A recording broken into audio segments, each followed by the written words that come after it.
University రోడ్డుపైన visuals తీస్తున్న TV channel విలేకరులపై Mohan Babu university bouncers చేసిన దాడిని సిపిఎం తీవ్రంగా ఖండిస్తుందని, వారి మీద పెట్టిన కేసులను జరిగిన ఘటనకు అనుగుణంగా మార్పు చేసి వెంటనే అరెస్ట్ చేయాలని డిమాండ్ చేశారు.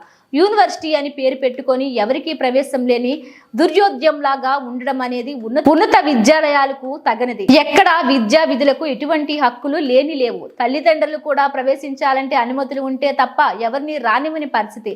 నిరసనకి భావాలు చెప్పడానికి ఎటువంటి అవకాశం లేదు. తమ ఆస్తి గొడవలు బయటపడతాయని దురుద్దేశంతో రోడ్డు మీద విజువల్స్ తీస్తున్న విలేకరులపై దాడి చేయడాన్ని ప్రజాస్వామికవాదులందరూ ఖండించాలని రాష్ట్ర ప్రభుత్వం తక్షణం చర్యలు తీసుకోవాలని డిమాండ్ చేశారు.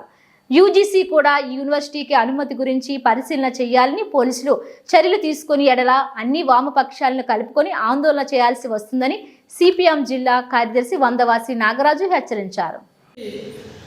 సమీపంలో ఉన్న మోహన్ బాబు యూనివర్సిటీ ప్రాంగణంలో బయట విజువల్స్ తీసుకుంటున్న మీడియా పర్సన్స్ మీద వారి యొక్క బౌన్సర్స్ దాడి చేయడాన్ని సిపిఎం పార్టీ తీవ్రంగా ఖండిస్తూ ఉంది.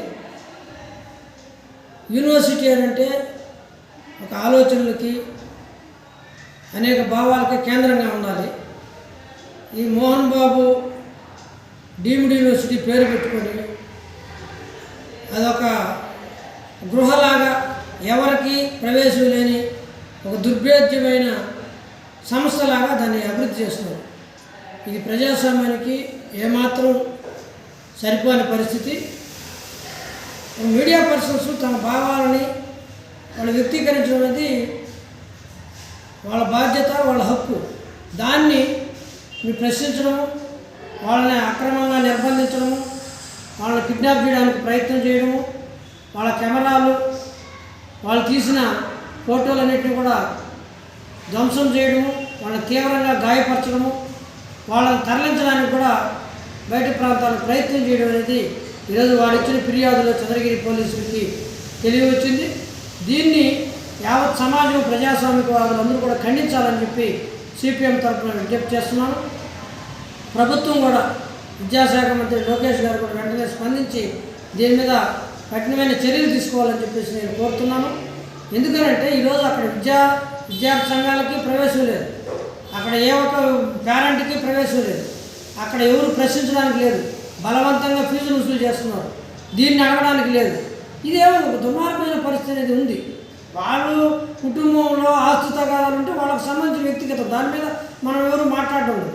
కానీ ఒక మీడియా పర్సన్స్ కూడా లెక్క చేయని వీరు మిగతా ఎవరికి వాల్యూ ఇస్తారని చెప్పేసి మనం ఆలోచించాలా. ఎస్పీ గారు, అక్కడ సిఐ గారు వెంటనే స్పందించి ఆ ఎవరి మీద అయితే కేసులు పెట్టారో వాళ్ళందరినీ అరెస్ట్ చేయాలా. ఆ కేసులు కూడా ఈరోజు సరైన పద్ధతిలో వాళ్ళు ఏ నేరం చేశారో ఆ నేరానికి తగినట్టుగా సెక్షన్స్ కూడా నమోదు చేయాల్సిన అవసరం ఉంది. మొత్తం ఈరోజు ఆ యూనివర్సిటీకి అసలు ఈ డీమ్డ్ యూనివర్సిటీ యొక్క రికగ్నేషన్ ఇద్దామా లేదనేది కూడా యూజీసీ కూడా పరిశీలన చేయాలని చెప్పేసి సిపిఎం తరఫున విజ్ఞప్తి చేస్తున్నాను. దీనికి వ్యతిరేకంగా అందరూ కూడా కలుపుకొని రాబోయే కాలంలో నిరసన కార్యక్రమాలను కూడా మేము పిలిపివ్వడం జరుగుతుంది.